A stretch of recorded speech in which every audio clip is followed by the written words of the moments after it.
ਵਾਹਿਗੁਰੂ ਸਾਹਿਬ JIO. ਸ਼ਲੋਕ ਮਹੱਲਾ ਪਹਿਲਾ।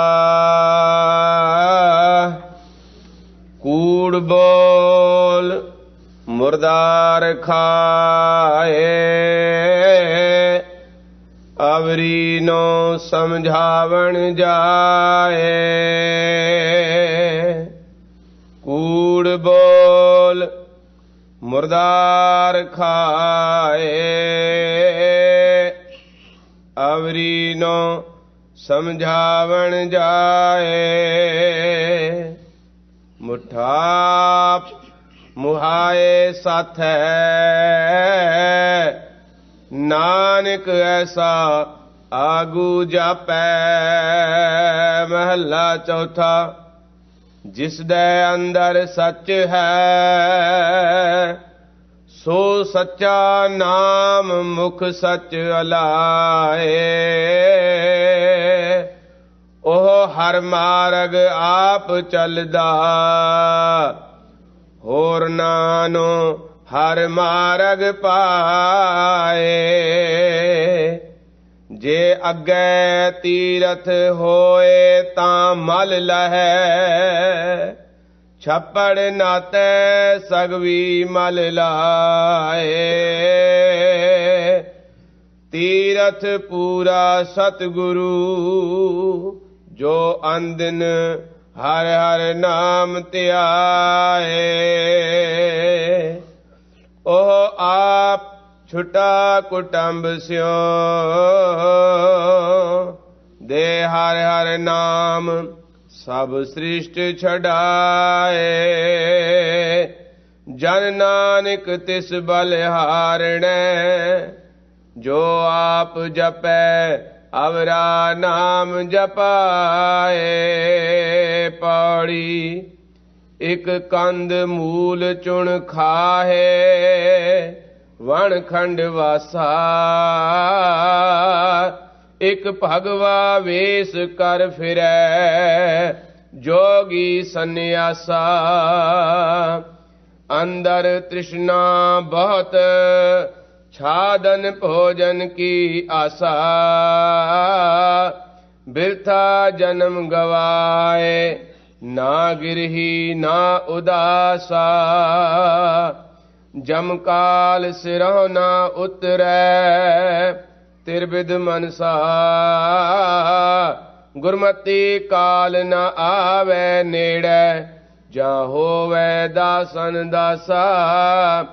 ਸੱਚਾ ਸ਼ਬਦ ਸੱਚ ਮਨ, ਕਰਹੀ ਮਾਹੇ ਉਦਾਸਾ।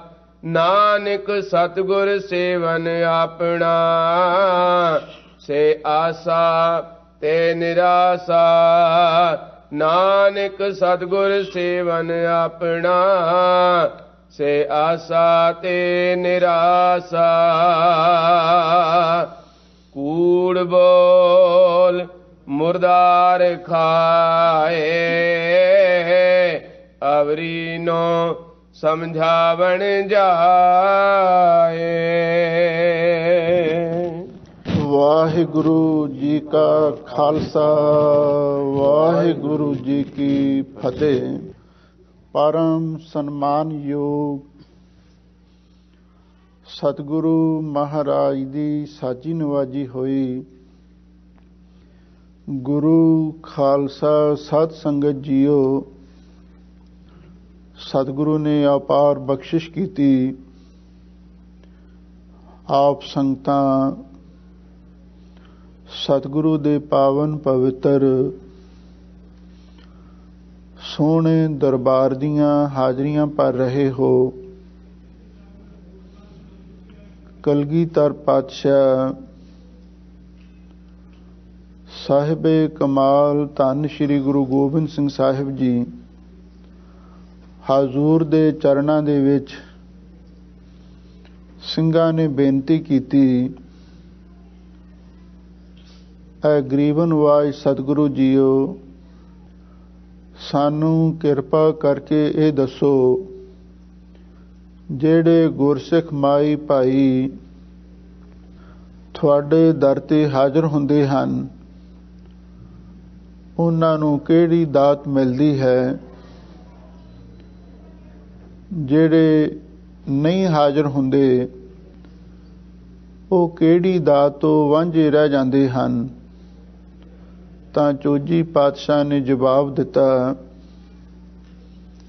ਹਾਜ਼ਰਾਂ ਕੋ ਮਿਹਰ ਹੈ, ਬੇਹਾਜ਼ਰਾਂ ਕੋ ਬੇਮਿਹਰ ਹੈ। ਖਾਲਸਾ ਜੀ, ਜਿਹੜੇ ਗੁਰਸਿੱਖ ਮਾਈ ਭਾਈ ਸਤਿਗੁਰੂ ਦੇ ਚਰਨਾਂ ਵਿੱਚ ਹਾਜ਼ਰ ਹੁੰਦੇ ਹਨ, ਉਹਨਾਂ ਤੇ ਗੁਰੂ ਦੀ ਮਿਹਰ ਹੁੰਦੀ ਹੈ। ਗੁਰੂ ਦੀ ਮਿਹਰ ਇੱਕ ਐਸੀ ਨਿਆਮਤ ਹੈ, ਇੱਕ ਐਸੀ ਗਨੀਮਤ ਹੈ। ਜੇ ਸਾਹਿਬ ਸਤਿਗੁਰੂ ਸੱਚੇ ਪਾਤਸ਼ਾਹ ਦੀ ਮਿਹਰ ਦੀ ਨਜ਼ਰ ਹੋ ਜਾਵੇ ਤਾਂ ਇਸ ਮਨੁੱਖ ਦਾ ਪਾਰੋ ਤਾਰਾ ਹੋ ਜਾਂਦਾ ਹੈ। ਜਪਜੀ ਸਾਹਿਬ ਬਾਣੀ ਦੇ ਅੰਦਰ ਉਸ ਮਿਹਰ ਦਾ ਫਲ ਧੰਨ ਗੁਰੂ ਨਾਨਕ ਦੇਵ ਮਹਾਰਾਜ ਨੇ ਦਰਸਾਇਆ ਹੈ। ਜਿਨ ਕੋ ਨਦਰ ਕਰਮ ਤਿਨਕਾਰ, ਨਾਨਕ ਨਦਰੀ ਨਦਰ ਨਿਹਾਲ। ਜਿਨ੍ਹਾਂ ਤੇ ਮਾਲਕ ਦੀ ਨਜ਼ਰੇ ਕਰਮ ਮਿਹਰ ਦੀ ਦ੍ਰਿਸ਼ਟੀ ਹੁੰਦੀ ਹੈ, ਉਹਨਾਂ ਨੂੰ ਸੇਵਾ ਭਗਤੀ ਦੀ ਕਾਰ ਬਖਸ਼ਿਸ਼ ਕਰ ਦਿੰਦਾ ਹੈ।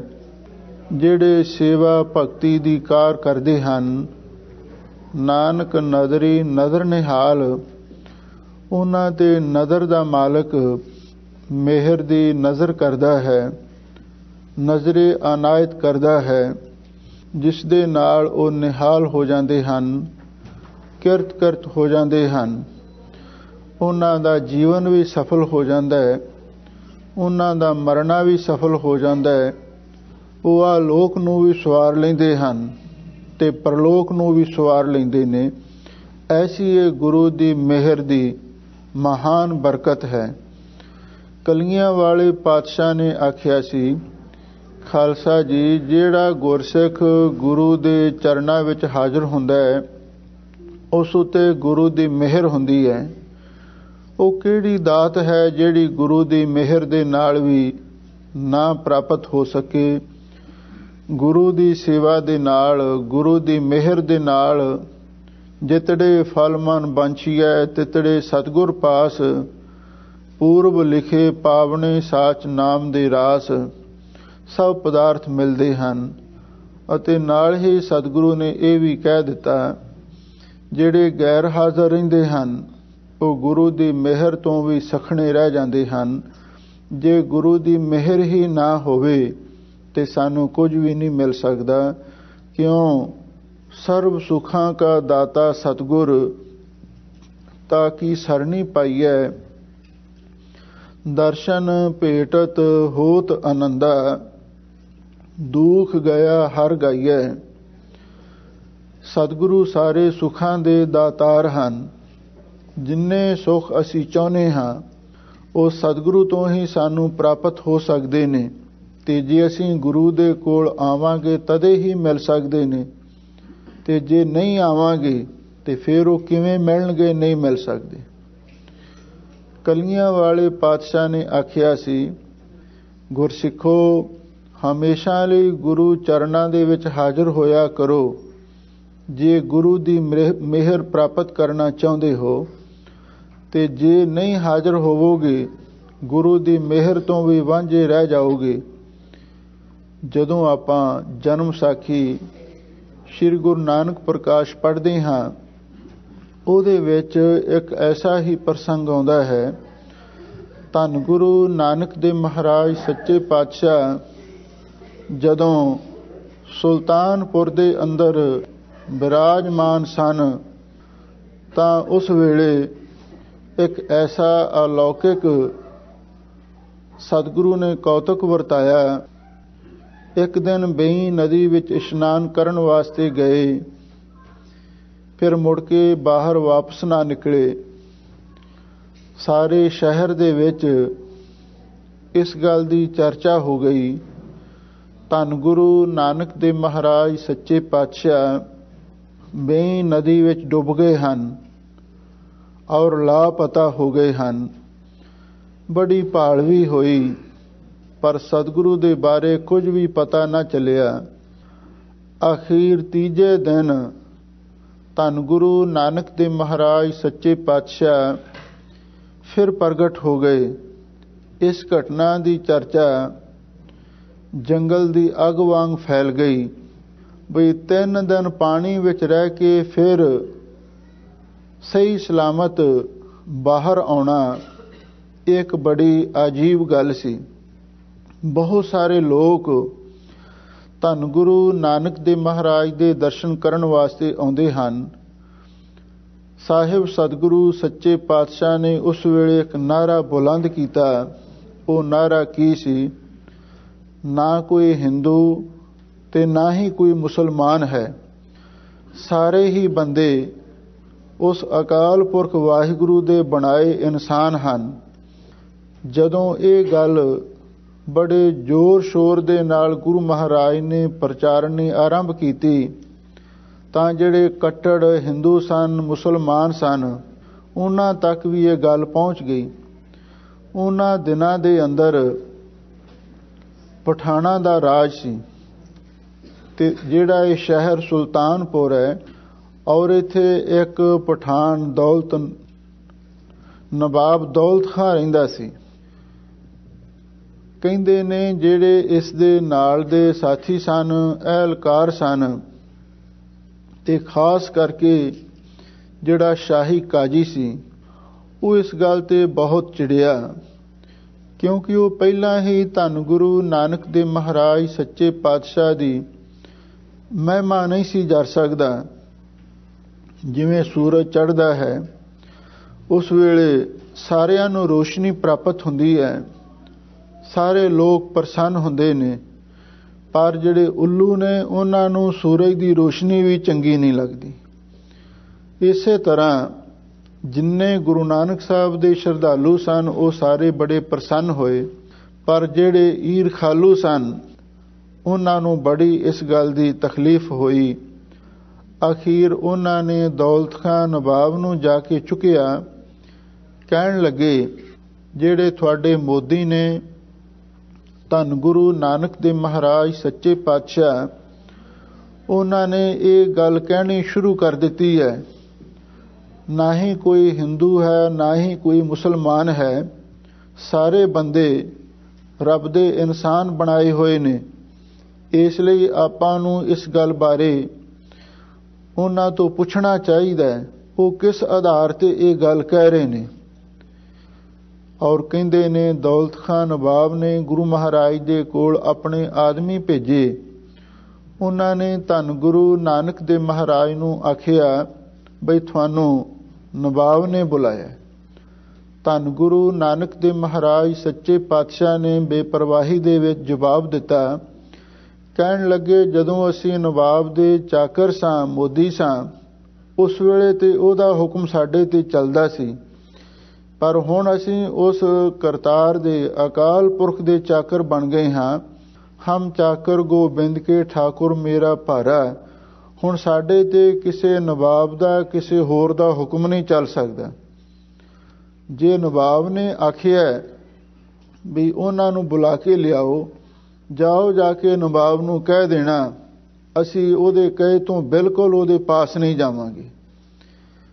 ਤੇ ਜਿਹੜੇ ਨਵਾਬ ਦੇ ਭੇਜੇ ਹੋਏ ਆਦਮੀ ਸਨ ਉਹ ਤੇ ਪਹਿਲਾਂ ਹੀ ਮੌਕਾ ਭਾਲਦੇ ਸਨ ਤੇ ਗੁਰੂ ਮਹਾਰਾਜ ਦੀ ਇਸ ਦਲੇਰੀ ਤੇ ਉਹ ਹੋਰ ਵੀ ਖੁਸ਼ ਹੋਏ। ਉਹਨਾਂ ਨੇ ਜਾ ਕੇ ਨਵਾਬ ਨੂੰ ਫਿਰ ਹੋਰ ਸਿੱਖਿਆ, ਹੋਰ ਚੁਆਤੀ ਲਾਈ। ਕਹਿਣ ਲੱਗੇ ਧੰਨ ਗੁਰੂ ਨਾਨਕ ਦੇਵ ਮਹਾਰਾਜ ਸੱਚੇ ਪਾਤਸ਼ਾਹ ਬਾਗੀ ਹੋ ਗਏ ਹਨ, ਇਸ ਲਈ ਉਹਨਾਂ ਨੂੰ ਜ਼ਰੂਰ ਕੋਈ ਨਾ ਕੋਈ ਹੁਣ ਸਜ਼ਾ ਦੇਣੀ ਚਾਹੀਦੀ ਹੈ।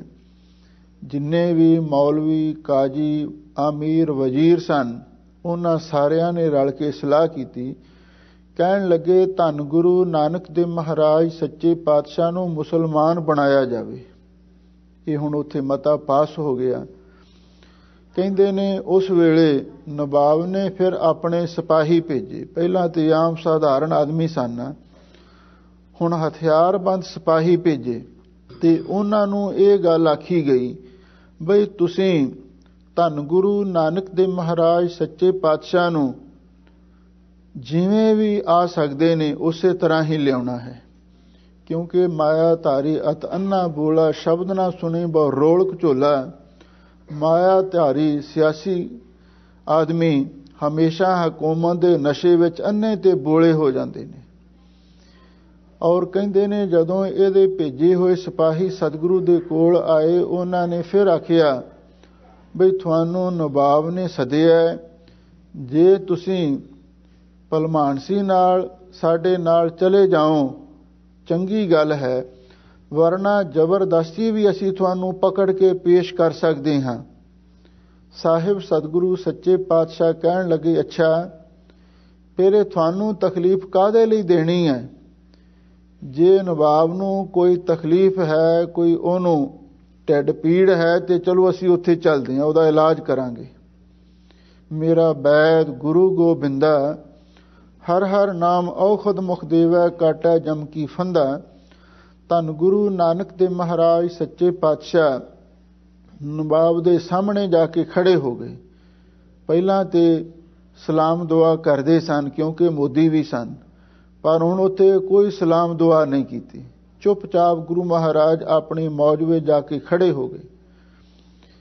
ਇਸ ਗੱਲ ਦੇ ਉੱਤੇ ਨਵਾਬ ਵੀ ਖਿਝਿਆ ਬਈ ਸਾਰੇ ਲੋਕ ਮੈਨੂੰ ਸਲੂਟ ਮਾਰਦੇ ਨੇ, ਸਲਾਮ ਕਰਦੇ ਨੇ, ਪਰ ਇਸ ਮੇਰੇ ਸਾਬਕਾ ਮੋਦੀ ਨੇ ਸਭਾ ਦੇ ਵਿੱਚ ਮੇਰੀ ਤੌਹੀਨ ਕੀਤੀ ਹੈ ਔਰ ਇਹਨਾਂ ਨੇ ਮੈਨੂੰ ਸਲਾਮ ਨਹੀਂ ਕੀਤੀ। ਕਿਉਂਕਿ ਵੱਡੇ ਲੋਕ ਇਸ ਗੱਲ ਤੇ ਵੀ ਔਖੇ ਹੋ ਜਾਂਦੇ ਨੇ। ਪਰ ਹੁਣ ਸਾਹਿਬ ਸਤਿਗੁਰੂ ਸੱਚੇ ਪਾਤਸ਼ਾਹ ਨਿਰਭੈ ਸਤਿਗੁਰੂ ਸਨ, ਉਹਨਾਂ ਨੂੰ ਕਿਸੇ ਦੀ ਕੀ ਪਰਵਾਹ ਸੀ। ਨਵਾਬ ਦੌਲਤ ਖਾਂ ਨੇ ਸਤਿਗੁਰੂ ਮਹਾਰਾਜ ਤੇ ਸਵਾਲ ਕੀਤਾ, ਕਹਿਣ ਲੱਗਾ ਜਦੋਂ ਮੈਂ ਪਹਿਲਾਂ ਤੁਹਾਨੂੰ ਬੁਲਾਇਆ ਸੀ ਤੁਸੀਂ ਕਿਉਂ ਨਹੀਂ ਆਏ? ਧੰਨ ਗੁਰੂ ਨਾਨਕ ਦੇਵ ਮਹਾਰਾਜ ਸੱਚੇ ਪਾਤਸ਼ਾਹ ਦਾ ਜਵਾਬ ਸੀ, ਕਹਿਣ ਲੱਗੇ ਜਦੋਂ ਅਸੀਂ ਤੇਰੇ ਚਾਕਰ ਸਾਂ, ਨੌਕਰ ਸਾਂ, ਉਸ ਵੇਲੇ ਤੇਰਾ ਹੁਕਮ ਸਾਡੇ ਤੇ ਚੱਲ ਸਕਦਾ ਸੀ, ਪਰ ਹੁਣ ਅਸੀਂ ਤੇਰੀ ਚਾਕਰੀ ਛੱਡ ਦਿੱਤੀ ਹੈ। ਹੁਣ ਅਸੀਂ ਉਸ ਨਿਰੰਕਾਰ ਦੇ ਚਾਕਰ ਬਣ ਗਏ ਹਾਂ, ਹੁਣ ਉਹਦਾ ਹੀ ਹੁਕਮ ਮੰਨਦੇ ਹਾਂ, ਹੋਰ ਕਿਸੇ ਦਾ ਨਹੀਂ। ਫਿਰ ਇਹਨੇ ਦੂਜਾ ਸਵਾਲ ਕੀਤਾ, ਕਹਿਣ ਲੱਗਾ ਮੈਂ ਇਹ ਗੱਲ ਸੁਣੀ ਹੈ, ਤੁਸੀਂ ਇਹ ਗੱਲ ਲੋਕਾਂ ਦੇ ਵਿੱਚ ਪ੍ਰਚਾਰਦੇ ਹੋ, ਨਾ ਕੋਈ ਹਿੰਦੂ ਹੈ ਨਾ ਮੁਸਲਮਾਨ ਹੈ, ਤੇ ਸਾਰੇ ਮਨੁੱਖ ਰੱਬ ਦੇ ਇਨਸਾਨ ਨੇ। ਕੀ ਤੁਸੀਂ ਹਿੰਦੂ ਮੁਸਲਮਾਨਾਂ ਦੇ ਵਿੱਚ ਕੋਈ ਫਰਕ ਸਮਝਦੇ ਹੋ? ਇਹਨਾਂ ਵਿੱਚੋਂ ਕੌਣ ਵੱਡਾ ਹੈ, ਕੌਣ ਛੋਟਾ ਹੈ, ਕੌਣ ਅੱਛਾ ਹੈ, ਕੌਣ ਨਹੀਂ ਅੱਛਾ, ਇਹਦੇ ਬਾਰੇ ਕੋਈ ਫਰਕ ਸਮਝਦੇ ਹੋ? ਧੰਨ ਗੁਰੂ ਨਾਨਕ ਦੇਵ ਮਹਾਰਾਜ ਸੱਚੇ ਪਾਤਸ਼ਾਹ ਦਾ ਜਵਾਬ ਸੀ, ਕਹਿਣ ਲੱਗੇ ਕਬੀਰ ਭਗਤ ਜੀ ਦੇ ਬਚਨ ਨੇ, ਅਵਲ ਅੱਲ੍ਹਾ ਹੈ ਨੂਰ ਉਪਾਇਆ, ਕੁਦਰਤ ਕੇ ਸਭ ਬੰਦੇ, ਏਕ ਨੂਰ ਤੇ ਸਭ ਜਗ ਉਪਜਿਆ, ਕੌਣ ਭਲੇ ਕੋ ਮੰਦੇ। ਰੱਬ ਨੇ ਤਾਂ ਇਨਸਾਨ ਹੀ ਪੈਦਾ ਕੀਤਾ ਸੀ ਤੇ ਬਾਕੀ ਤੇ ਸਭ ਗੱਲਾਂ ਬਾਅਦ ਵਿੱਚ ਹੀ ਹੋਈਆਂ ਨੇ। ਕੋਈ ਹਿੰਦੂ ਬਣ ਗਿਆ, ਕੋਈ ਮੁਸਲਮਾਨ ਬਣ ਗਿਆ, ਕੋਈ ਕੁਝ ਹੋਰ ਬਣ ਗਿਆ। ਇੱਕ ਗੱਲ ਇੱਥੇ ਯਾਦ ਰੱਖਣ ਵਾਲੀ ਹੈ, ਧੰਨ ਗੁਰੂ ਨਾਨਕ ਦੇਵ ਮਹਾਰਾਜ ਸੱਚੇ ਪਾਤਸ਼ਾਹ ਨੇ ਪਹਿਲਾਂ ਹਰ ਮਨੁੱਖ ਨੂੰ ਪੂਰਨ ਇਨਸਾਨ ਬਣਾਉਣ ਦੇ ਲਈ ਆਗਿਆ ਕੀਤੀ। ਹਰ ਮਨੁੱਖ ਨੂੰ ਪੂਰਨ ਇਨਸਾਨ ਬਣਨਾ ਚਾਹੀਦਾ। ਤੇ ਦੂਸਰੀ ਗੱਲ ਨਾਲ ਇਹ ਵੀ ਯਾਦ ਰੱਖੋ, ਜਿਹੜਾ ਪੂਰਨ ਇਨਸਾਨ ਹੈ ਉਹੀ ਗੁਰੂ ਨਾਨਕ ਦਾ ਸਿੱਖ ਬਣ ਸਕਦਾ ਹੈ। ਜਿਹੜਾ ਇਨਸਾਨ ਵੀ ਪੂਰਨ ਨਹੀਂ ਔਰ ਉਹ ਕਦੇ ਗੁਰੂ ਦਾ ਸਿੱਖ ਵੀ ਨਹੀਂ ਬਣ ਸਕਦਾ। ਪੂਰਨ ਇਨਸਾਨ ਬਣਨ ਦੇ ਲਈ ਸਤਿਗੁਰੂ ਨੇ ਇਹ ਅਸੂਲ ਬਣਾਏ, ਸਾਬਤ ਸੂਰਤ ਦਸਤਾਰ ਸਿਰਾ।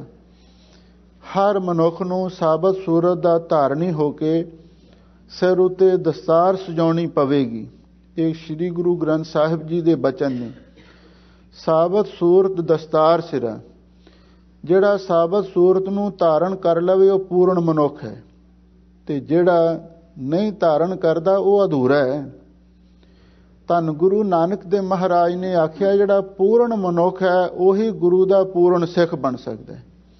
ਇਸੇ ਲਈ ਗੁਰੂ ਨਾਨਕ ਨੇ ਪਹਿਲਾਂ ਹਰ ਮਨੁੱਖ ਨੂੰ ਆਖਿਆ ਤੂੰ ਸਹੀ ਇਨਸਾਨ ਬਣ, ਪੂਰਨ ਮਨੁੱਖ ਬਣ, ਉਸ ਤੋਂ ਬਾਅਦ ਫਿਰ ਤੂੰ ਸਿੱਖ ਬਣ ਸਕਦਾ। ਹੁਣ ਸਾਹਿਬ ਸਤਿਗੁਰੂ ਸੱਚੇ ਪਾਤਸ਼ਾਹ ਨੇ ਨਵਾਬ ਨੂੰ ਆਖਿਆ, ਕਹਿਣ ਲੱਗੇ ਸਭ ਤੋਂ ਪਹਿਲਾਂ ਪਰਮੇਸ਼ਰ ਨੇ ਇਨਸਾਨ ਨੂੰ ਹੀ ਬਣਾਇਆ ਸੀ ਤੇ ਹੁਣ ਇਨਸਾਨ ਆਪਣੀ ਸ਼ਕਲੋ ਸੂਰਤ ਨੂੰ ਵਿਗਾੜ ਕੇ ਉਹ ਹੁਣ ਸ਼ੈਤਾਨ ਬਣ ਗਿਆ ਹੈ। ਇਸ ਲਈ ਅਸੀਂ ਇਹ ਗੱਲ ਕਹਿ ਰਹੇ ਹਾਂ, ਨਾ ਹੀ ਕੋਈ ਹਿੰਦੂ ਨਾ ਮੁਸਲਮਾਨ ਸਹੀ ਨਜ਼ਰ ਆ ਰਿਹਾ ਹੈ। ਇਹ ਗੱਲ ਸੁਣ ਕੇ ਨਵਾਬ ਨੇ ਉਸ ਵੇਲੇ ਸਤਿਗੁਰੂ ਮਹਾਰਾਜ ਨੂੰ ਆਖਿਆ, ਅੱਛਾ ਜੇ ਤੁਸੀਂ ਇਹ ਗੱਲ ਸਮਝਦੇ ਹੋ ਵੀ ਰੱਬ ਨੇ ਤਾਂ ਸਾਰੇ ਇਨਸਾਨ ਬਣਾਏ ਨੇ, ਨਾ ਹੀ ਕੋਈ ਹਿੰਦੂ ਨਾ ਮੁਸਲਮਾਨ ਉਸਨੇ ਬਣਾਇਆ ਹੈ, ਇਹ ਤੇ ਸਾਰੇ ਕਿਸੇ ਹੋਰ ਦੇ ਬਣਾਏ ਹੋਏ ਨੇ, ਪਰ ਫਿਰ ਤੁਸੀਂ ਇਹ ਦੱਸੋ ਕੋਈ ਇਹਨਾਂ ਵਿੱਚ ਤੁਸੀਂ ਫਰਕ ਸਮਝਦੇ ਹੋ? ਸਤਿਗੁਰੂ ਮਹਾਰਾਜ ਕਹਿੰਦੇ ਇਨਸਾਨੀਅਤ ਦੇ ਤੌਰ ਤੇ ਇਹਨਾਂ ਵਿੱਚ ਕੋਈ ਫਰਕ ਨਹੀਂ। ਫਿਰ ਨਵਾਬ ਨੇ ਦੂਜਾ ਸਵਾਲ ਕਰ ਦਿੱਤਾ, ਜੇ ਇਨਸਾਨੀਅਤ ਦੇ ਤੌਰ ਤੇ ਤੁਸੀਂ ਇਹਨਾਂ ਦੇ ਵਿੱਚ ਕੋਈ ਫਰਕ ਨਹੀਂ ਸਮਝਦੇ ਤੇ ਫਿਰ ਤੁਹਾਨੂੰ ਸਾਡੇ ਨਾਲ ਨਮਾਜ਼ ਅੱਜ ਪੜ੍ਹਨੀ ਚਾਹੀਦੀ ਹੈ, ਕਿਉਂਕਿ ਸ਼ੁੱਕਰਵਾਰ ਦਿਨ ਸੀ, ਜੁਮੇ ਵਾਲੇ ਦਿਨ ਮੁਸਲਮਾਨ ਇਕੱਠੇ ਹੋ ਕੇ ਨਮਾਜ਼ ਪੜ੍ਹਦੇ ਨੇ।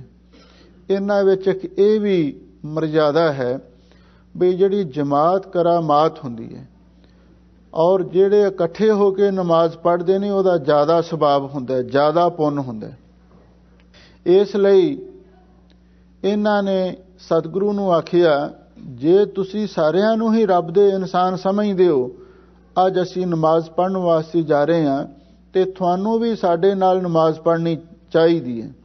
ਗੁਰੂ ਮਹਾਰਾਜ ਸੱਚੇ ਪਾਤਸ਼ਾਹ ਕਹਿਣ ਲੱਗੇ, ਨਵਾਬ ਸਾਹਿਬ ਇੱਕ ਸ਼ਰਤ ਹੈ, ਜੇ ਤੁਸੀਂ ਨਮਾਜ਼ ਪੜ੍ਹੋਗੇ ਅਸੀਂ ਤੁਹਾਡੇ ਨਾਲ ਨਮਾਜ਼ ਪੜ੍ਹਾਂਗੇ, ਜੇ ਤੁਸੀਂ ਨਮਾਜ਼ ਨਹੀਂ ਪੜ੍ਹੀ ਤੇ ਅਸੀਂ ਵੀ ਨਹੀਂ ਪੜ੍ਹਾਂਗੇ, ਚਲੋ ਅਸੀਂ ਤੁਹਾਡੇ ਨਾਲ ਜਾਣ ਲਈ ਤਿਆਰ ਹਾਂ। ਇਸ ਗੱਲ ਤੇ ਜਿਹੜੇ ਵਿਰੋਧੀ ਸਨ ਬੜੇ ਖੁਸ਼ ਹੋਏ ਵੀ ਅੱਜ ਗੁਰੂ ਨਾਨਕ ਸਾਹਿਬ ਨਮਾਜ਼ ਪੜ੍ਹਨਗੇ, ਕਲਮਾ ਵੀ ਪੜ੍ਹਨਗੇ, ਆਖਰ ਮੁਸਲਮਾਨ ਬਣ ਜਾਣਗੇ। ਇਸ ਢੰਗ ਦੇ ਨਾਲ ਸਾਡੀ ਇੱਕ ਬਹੁਤ ਵੱਡੀ ਧਾਰਮਿਕ ਜਿੱਤ ਹੋਵੇਗੀ। ਅਸੀਂ ਇੱਕ ਮਹਾਨ ਧਾਰਮਿਕ ਰਹਿਬਰ ਨੂੰ ਮੁਸਲਮਾਨ ਬਣਾ ਲਵਾਂਗੇ। ਕਹਿੰਦੇ ਨੇ ਸ਼ਾਹੀ ਮਸਜਿਦ ਵਿੱਚ ਚਲੇ ਗਏ, ਸਭ ਤੋਂ ਅੱਗੇ ਕਾਜੀ ਖੜਾ ਹੈ, ਉਹਦੇ ਬਰਾਬਰ ਦੌਲਤ ਖਾਨ ਨਵਾਬ ਖੜਾ ਹੈ, ਤੀਸਰੀ ਲਾਈਨ ਦੇ ਵਿੱਚ ਸਭ ਤੋਂ ਅੱਗੇ ਧੰਨ ਗੁਰੂ ਨਾਨਕ ਦੇਵ ਮਹਾਰਾਜ ਖੜੇ ਨੇ ਤੇ ਬਾਕੀ ਸਾਰੇ ਮੁਸਲਮਾਨ ਪਿੱਛੇ ਲਾਈਨਾਂ ਦੇ ਵਿੱਚ ਖੜੇ ਨੇ। ਹੁਣ ਕਾਜੀ ਨੇ ਨਮਾਜ਼ ਸ਼ੁਰੂ ਕਰ ਦਿੱਤੀ, ਹੁਣ ਨਮਾਜ਼ ਪੜ੍ਹੀ ਜਾ ਰਹੀ ਹੈ ਤੇ ਸਾਰੇ ਮੁਸਲਮਾਨ ਵੀ ਜਿਵੇਂ ਉਹਨਾਂ ਨੂੰ ਸਿਖਾਇਆ ਗਿਆ ਨਮਾਜ਼ ਪੜ੍ਹੀ ਜਾ ਰਹੇ ਨੇ। ਧੰਨ ਗੁਰੂ ਨਾਨਕ ਦੇਵ ਮਹਾਰਾਜ ਸੱਚੇ ਪਾਤਸ਼ਾਹ ਆਪਣੀ ਮੌਜ ਵਿੱਚ ਰੱਬ ਦੀ ਬੰਦਗੀ ਕਰ ਰਹੇ ਨੇ। ਜਿਵੇਂ ਮੁਸਲਮਾਨ ਕੋਈ ਨਮਾਜ਼ ਪੜ੍ਹਦੇ ਨੇ ਉਹਨਾਂ ਦੇ ਨਾਲ ਬਿਲਕੁਲ ਕੋਈ ਸ਼ਰੀਕਤ ਨਹੀਂ ਕਰ ਰਹੇ, ਸ਼ਮੂਲੀਅਤ ਨਹੀਂ ਕਰ ਰਹੇ। ਆਖਿਰ ਨਮਾਜ਼ ਪੜ੍ਹੀ ਗਈ। ਨਮਾਜ਼ ਤੋਂ ਬਾਅਦ ਦੌਲਤ ਖਾਨ ਨਵਾਬ ਨੇ ਉਸ ਵੇਲੇ ਗੁਰੂ ਮਹਾਰਾਜ ਤੇ ਸਵਾਲ ਕੀਤਾ, ਕਹਿਣ ਲੱਗਾ ਤੁਸੀਂ ਇਹ ਗੱਲ ਆਖੀ ਸੀ ਅਸੀਂ ਤੁਹਾਡੇ ਨਾਲ ਨਮਾਜ਼ ਪੜ੍ਹਾਂਗੇ, ਪਰ ਤੁਸੀਂ ਸਾਡੇ ਨਾਲ ਨਮਾਜ਼ ਕਿਉਂ ਨਹੀਂ ਪੜ੍ਹੀ? ਇਹ ਗੁਰੂ ਮਹਾਰਾਜ ਦੇ ਸਾਹਮਣੇ ਇੱਕ ਅਹਿਮ ਸਵਾਲ ਸੀ। ਤਾਂ ਉਸ ਵੇਲੇ ਧੰਨ ਗੁਰੂ ਨਾਨਕ ਦੇਵ ਮਹਾਰਾਜ ਸੱਚੇ ਪਾਤਸ਼ਾਹ ਦਾ ਅੱਗੋਂ ਜਵਾਬ ਸੀ। ਕਹਿਣ ਲੱਗੇ, ਨਵਾਬ ਸਾਹਿਬ ਕਿਹਦੇ ਨਾਲ ਨਮਾਜ਼ ਪੜ੍ਹਦੇ? ਕਹਿੰਦਾ ਮੇਰੇ ਨਾਲ ਪੜ੍ਹਦੇ। ਸਾਹਿਬ ਸਤਿਗੁਰੂ ਸੱਚੇ ਪਾਤਸ਼ਾਹ ਕਹਿਣ ਲੱਗੇ, ਨਵਾਬ ਸਾਹਿਬ ਤੁਸੀਂ ਨਮਾਜ਼ ਪੜ੍ਹੀ ਹੀ ਨਹੀਂ, ਜੇ ਤੁਸੀਂ ਨਮਾਜ਼ ਪੜ੍ਹੀ ਹੁੰਦੀ ਅਸੀਂ ਤੁਹਾਡੇ ਨਾਲ ਜ਼ਰੂਰ ਪੜ੍ਹਦੇ। ਨਵਾਬ ਵੀ ਹੈਰਾਨ ਹੋਇਆ, ਬਾਕੀ ਵੀ ਖਲਕਤ ਸਾਰੀ ਹੈਰਾਨ ਹੈ ਬਈ ਇਹ ਕਿਹੋ ਜਿਹਾ ਸੰਵਾਦ ਹੋ ਰਿਹਾ ਹੈ, ਕਿਹੋ ਜਿਹਾ ਤਕਰਾਰ ਹੋ ਰਿਹਾ ਹੈ। ਸਾਰਿਆਂ ਦੇ ਸਾਹਮਣੇ ਨਮਾਜ਼ ਪੜ੍ਹੀ ਗਈ ਸੀ, ਪਰ ਧੰਨ ਗੁਰੂ ਨਾਨਕ ਦੇਵ ਮਹਾਰਾਜ ਕਹਿ ਰਹੇ ਨੇ ਤੂੰ ਨਮਾਜ਼ ਨਹੀਂ ਪੜ੍ਹੀ। ਤਾਂ ਉਸ ਵੇਲੇ ਦੌਲਤ ਖਾਨ ਨਵਾਬ ਨੇ ਆਖਿਆ, ਇੰਨੀ ਦੁਨੀਆ ਇੱਥੇ ਖੜੀ ਵੇਖ ਰਹੀ ਹੈ, ਜਿਹਨੂੰ ਮਰਜ਼ੀ ਪੁੱਛ ਸਕਦੇ ਹੋ, ਮੇਰੇ ਹਜ਼ਾਰਾਂ ਲੋਕ ਗਵਾਹ ਨੇ ਮੈਂ ਨਮਾਜ਼ ਪੜ੍ਹੀ ਹੈ, ਤੁਸੀਂ ਇਹ ਗੱਲ ਕਿਵੇਂ ਕਹਿ ਰਹੇ ਹੋ ਬਈ ਤੂੰ ਨਮਾਜ਼ ਨਹੀਂ ਪੜ੍ਹੀ? ਧੰਨ ਗੁਰੂ ਨਾਨਕ ਦੇਵ ਮਹਾਰਾਜ ਸੱਚੇ ਪਾਤਸ਼ਾਹ ਨੇ ਉਸ ਵੇਲੇ ਗੁੱਝੀ ਰਮਜ ਮਾਰਦਿਆਂ ਹੋਇਆਂ ਆਖਿਆ, ਨਵਾਬ ਸਾਹਿਬ, ਤੁਹਾਨੂੰ ਪਤਾ ਹੈ ਅਸਲੀ ਨਮਾਜ਼ੀ ਕੌਣ ਹੁੰਦਾ ਹੈ, ਨਮਾਜ਼ ਕੌਣ ਪੜ੍ਹਦਾ ਹੈ? ਤਾਂ ਉਸ ਵੇਲੇ ਨਵਾਬ ਸੋਚਣ ਲੱਗਿਆ। ਤਾਂ ਉਸ ਵੇਲੇ ਧੰਨ ਗੁਰੂ ਨਾਨਕ ਦੇਵ ਮਹਾਰਾਜ ਸੱਚੇ ਪਾਤਸ਼ਾਹ ਨੇ ਆਖਿਆ ਬਈ ਅਸਲੀ ਨਮਾਜ਼ੀ ਤੇ ਸਾਡਾ ਮਨ ਹੈ। ਜੇ ਨਮਾਜ਼ ਪੜ੍ਹਨ ਵੇਲੇ ਸਾਡਾ ਮਨ ਹੀ ਹਾਜ਼ਰ ਨਾ ਹੋਇਆ ਤੇ ਸਾਡੀ ਨਮਾਜ਼ ਪੜ੍ਹੀ ਤੇ ਨਾ ਪੜ੍ਹੀ ਇੱਕ ਬਰਾਬਰ ਹੀ ਹੁੰਦੀ ਹੈ। ਸਾਹਿਬ ਸਤਿਗੁਰੂ ਸੱਚੇ ਪਾਤਸ਼ਾਹ ਕਹਿਣ ਲੱਗੇ, ਨਵਾਬ ਸਾਹਿਬ, ਰੱਬ ਦੇ ਘਰ ਖੜੇ ਹੋ, ਉਹ ਰੱਬ ਤੁਹਾਡੇ ਅੰਦਰ ਵੀ ਵਸ ਰਿਹਾ ਹੈ। ਤੁਸੀਂ ਉਸ ਨੂੰ ਹਾਜ਼ਰ ਨਾਜ਼ਰ ਸਮਝ ਕੇ ਸੱਚੀ ਗੱਲ ਦੱਸਣੀ। ਜਦੋਂ ਤੁਸੀਂ ਸਜਦਾ ਕਰ ਰਹੇ ਸੀ ਉਸ ਵੇਲੇ ਤੁਹਾਡਾ ਮਨ ਕਿੱਥੇ ਗਿਆ ਹੋਇਆ ਸੀ? ਗੁਰੂ ਮਹਾਰਾਜ ਨੇ ਮਨ ਦੀ ਗੱਲ ਬੁੱਝੀ। ਦੌਲਤ ਖਾਂ ਸੋਚੀ ਪੈ ਗਿਆ। ਕਹਿਣ ਲੱਗਾ, ਕਿਤੇ ਐਵੇਂ ਹੀ ਨਾ ਗੁਰੂ ਮਹਾਰਾਜ ਸੱਚੇ ਪਾਤਸ਼ਾਹ ਇਹ ਤੀਰ ਤੁੱਕਾ ਚਲਾਉਂਦੇ ਹੋਣ ਤੇ ਇਹ ਪਹਿਲਾਂ ਤੇ ਮੁਕਰਿਆ। ਕਹਿੰਦਾ, ਮੇਰਾ ਤੇ ਮਨ ਕਿਧਰੇ ਵੀ ਨਹੀਂ ਸੀ ਗਿਆ ਹੋਇਆ, ਮੇਰਾ ਤੇ ਮਨ ਇੱਥੇ ਹਾਜ਼ਰ ਸੀ। ਅੰਤਰਜਾਮੀ ਸਤਿਗੁਰੂ ਕਹਿਣ ਲੱਗੇ, ਨਵਾਬ ਸਾਹਿਬ, ਤੁਸੀਂ ਰੱਬ ਦੇ ਘਰ ਖੜੇ ਹੋ, ਰੱਬ ਤੁਹਾਡੇ ਅੰਦਰ ਵੀ ਹੈ। ਤੁਸੀਂ ਉਹਨੂੰ ਹਾਜ਼ਰ ਨਾਜ਼ਰ ਸਮਝ ਕੇ ਸੱਚ ਬੋਲੋ, ਝੂਠ ਨਹੀਂ ਬੋਲਣਾ ਚਾਹੀਦਾ। ਕੀ ਤੁਹਾਡਾ ਮਨ ਸਜਦੇ ਸਮੇਂ ਇੱਥੇ ਹਾਜ਼ਰ ਸੀ? ਨਵਾਬ ਦਾ ਅੰਦਰੋਂ ਮਨ ਕੰਬਿਆ, ਰੂਹ ਕੰਬੀ, ਕਿਉਂਕਿ ਉਸ ਨੂੰ ਪਤਾ ਸੀ ਉਹਦਾ ਮਨ ਉੱਥੇ ਹਾਜ਼ਰ ਨਹੀਂ ਸੀ। ਕਹਿਣ ਲੱਗਾ, ਅੱਛਾ ਫਿਰ ਤੁਸੀਂ ਦੱਸੋ ਮੇਰਾ ਮਨ ਉਸ ਵੇਲੇ ਕਿੱਥੇ ਗਿਆ ਹੋਇਆ ਸੀ? ਤਾਂ ਉਸ ਵੇਲੇ ਧੰਨ ਗੁਰੂ ਨਾਨਕ ਦੇਵ ਮਹਾਰਾਜ ਸੱਚੇ ਪਾਤਸ਼ਾਹ ਨੇ ਆਖਿਆ, ਉਸ ਵੇਲੇ ਤੇਰਾ ਮਨ ਕਾਬਲ ਤੇ ਕੰਧਾਰ ਦੇ ਵਿੱਚ ਘੋੜੇ ਖਰੀਦਣ ਵਾਸਤੇ ਗਿਆ ਹੋਇਆ ਸੀ। ਕੀ ਇਹ ਸੱਚ ਨਹੀਂ? ਤੇ ਸੱਚ ਸੀ ਇਹ। ਨਵਾਬ ਨੂੰ ਇਹ ਸੱਚ ਦੇ ਸਾਹਮਣੇ ਝੁਕਣਾ ਪਿਆ, ਕਿਉਂਕਿ ਗੁਰੂ ਮਹਾਰਾਜ ਸੱਚੇ ਪਾਤਸ਼ਾਹ ਨੇ ਬਾਣੀ ਵਿੱਚ ਬਚਨ ਆਖੇ ਨੇ, ਕੂੜ ਨਖੁੱਟੇ ਨਾਨਕਾ ਓੜਕ ਸੱਚ ਰਹੀ। ਆਖਰ ਸੱਚ ਦੀ ਜਿੱਤ ਹੁੰਦੀ ਹੈ। ਜਦੋਂ ਦੌਲਤ ਖਾਂ ਨਵਾਬ ਨੇ ਆਪਣੇ ਮਨ ਦੀ ਗੱਲ ਗੁਰੂ ਮਹਾਰਾਜ ਦੇ ਮੂੰਹੋਂ ਸੁਣੀ ਤਾਂ ਉਸੇ ਵੇਲੇ ਮਨ ਕਰਕੇ ਗੁਰੂ ਮਹਾਰਾਜ ਦਾ ਮੁਰੀਦ ਬਣ ਗਿਆ, ਸਿੱਖ ਬਣ ਗਿਆ, ਕਿਉਂਕਿ ਗੁਰੂ ਮਹਾਰਾਜ ਨੇ ਇਹਦੇ ਦਿਲ ਦੀ ਗੱਲ, ਮਨ ਦੀ ਗੱਲ ਬੁੱਝ ਦਿੱਤੀ। ਤੇ ਜਦੋਂ ਇਹ ਗੱਲ ਹੋਈ ਤਾਂ ਉਸ ਵੇਲੇ ਸ਼ਾਹੀ ਕਾਜੀ ਕੋਲ ਖੜਾ ਸੀ, ਉਹ ਬੜਾ ਤਿਲ ਮਿਲਾਇਆ, ਬਹੁਤ ਔਖਾ ਹੋਇਆ। ਕਹਿਣ ਲੱਗਾ, ਅਸੀਂ ਤੇ ਇਹ ਚਾਹੁੰਦੇ ਸਾਂ ਵੀ ਗੁਰੂ ਨਾਨਕ ਸਾਹਿਬ ਜੀ ਨੂੰ ਮੁਸਲਮਾਨ ਬਣਾਇਆ ਜਾਵੇਗਾ, ਪਰ ਇਹ ਤੇ ਗੱਲ ਉਲਟੀ ਹੋ ਗਈ। ਸਾਡਾ ਨਵਾਬ ਹੀ ਇਹਨਾਂ ਦਾ ਮੁਰੀਦ ਬਣ ਗਿਆ, ਇਹਨਾਂ ਦਾ ਸਿੱਖ ਬਣ ਗਿਆ। ਇਹ ਗੱਲ ਕਿਧਰ ਨੂੰ ਜਾ ਰਹੀ ਹੈ? ਇਹ ਤੇ ਬਹੁਤ ਬੁਰੀ ਗੱਲ ਹੈ। ਤਾਂ ਉਸ ਵੇਲੇ ਕਾਜੀ ਨੇ ਵਿੱਚੋਂ ਹੀ ਗੱਲ ਕੱਟਦਿਆਂ ਹੋਇਆਂ ਇਹ ਗੱਲ ਕਹਿ ਦਿੱਤੀ, ਅੱਛਾ ਜੇ ਤੁਸੀਂ ਇਹ ਗੱਲ ਆਖ ਰਹੇ ਹੋ ਨਵਾਬ ਦਾ ਮਨ ਕਿਸੇ ਪਾਸੇ ਗਿਆ ਹੋਇਆ ਸੀ, ਤੁਸੀਂ ਮੇਰੇ ਨਾਲ ਨਮਾਜ਼ ਕਿਉਂ ਨਹੀਂ ਪੜ੍ਹੀ? ਮੈਂ ਵੀ ਤੇ ਨਮਾਜ਼ ਪੜ੍ਹ ਹੀ ਰਿਹਾ ਸੀ ਨਾ। ਤਾਂ ਉਸ ਵੇਲੇ ਗੁਰੂ ਮਹਾਰਾਜ ਕਹਿਣ ਲੱਗੇ, ਕਾਜੀ ਸਾਹਿਬ, ਨਮਾਜ਼ ਤੁਸੀਂ ਵੀ ਨਹੀਂ ਪੜ੍ਹੀ। ਉਹ ਬੜਾ ਹੈਰਾਨ ਹੋਇਆ, ਕਹਿੰਦਾ, ਤੁਸੀਂ ਇਹ ਗੱਲ ਕਿਵੇਂ ਕਹਿ ਰਹੇ ਹੋ? ਗੁਰੂ ਮਹਾਰਾਜ ਕਹਿੰਦੇ, ਅਸੀਂ ਸੱਚ ਕਹਿ ਰਹੇ ਹਾਂ, ਸਾਨੂੰ ਕਿਸੇ ਦਾ ਡਰ ਨਹੀਂ। ਉਹ ਕਹਿੰਦਾ, ਫਿਰ ਦੱਸੋ ਮੇਰਾ ਮਨ ਕਿੱਥੇ ਗਿਆ ਹੋਇਆ ਸੀ? ਇਹ ਵੀ ਗੁਰੂ ਮਹਾਰਾਜ ਦੀ ਅੰਦਰਲੀ ਅੰਤਰਜਾਮਤਾ ਨੂੰ ਪਰਖਣਾ ਚਾਹੁੰਦਾ ਸੀ। ਤਾਂ ਉਸ ਵੇਲੇ ਗੁਰੂ ਮਹਾਰਾਜ ਨੇ ਸੱਚੋ ਸੱਚ ਦੱਸ ਦਿੱਤਾ।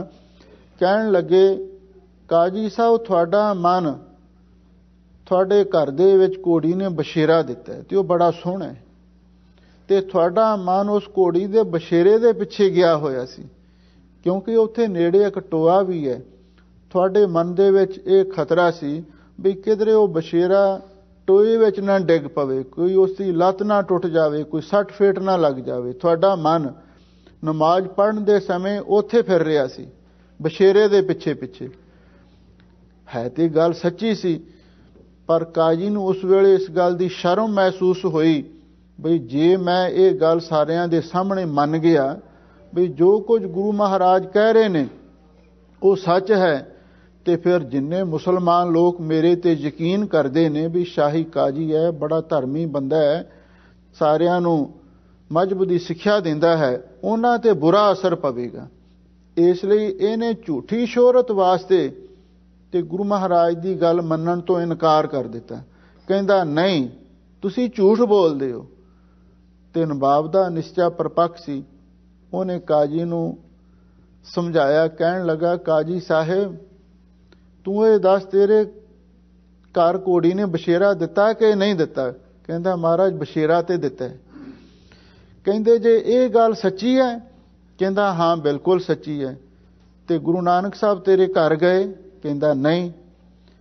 ਨਵਾਬ ਕਹਿਣ ਲੱਗਾ ਫਿਰ ਸਤਿਗੁਰੂ ਨੂੰ ਕਿਵੇਂ ਪਤਾ ਲੱਗ ਗਿਆ ਵੀ ਤੇਰੇ ਘਰ ਘੋੜੀ ਨੇ ਬਸ਼ੇਰਾ ਦਿੱਤਾ ਹੈ? ਕਹਿੰਦਾ ਇਹ ਤੇ ਮੈਨੂੰ ਪਤਾ ਨਹੀਂ। ਕਹਿੰਦੇ ਜੇ ਤੈਨੂੰ ਇਸ ਗੱਲ ਦਾ ਪਤਾ ਨਹੀਂ ਤੇ ਗੁਰੂ ਨਾਨਕ ਨੂੰ ਇਸ ਗੱਲ ਦਾ ਪਤਾ ਹੈ, ਤੇ ਫਿਰ ਜਿਹੜੀ ਦੂਜੀ ਗੱਲ ਉਹਨਾਂ ਨੇ ਆਖੀ, ਤੇਰਾ ਮਨ ਉੱਥੇ ਗਿਆ ਹੋਇਆ ਸੀ, ਤੂੰ ਕਿਉਂ ਨਹੀਂ ਮੰਨਦਾ? ਜੇ ਇੱਕ ਗੱਲ ਸੱਚੀ ਮੰਨਦਾ ਗੁਰੂ ਦੀ ਆਖੀ, ਦੂਜੀ ਗੱਲ ਕਿਉਂ ਨਹੀਂ ਮੰਨਦਾ? ਉਹ ਵੀ ਤੈਨੂੰ ਮੰਨਣੀ ਚਾਹੀਦੀ ਹੈ।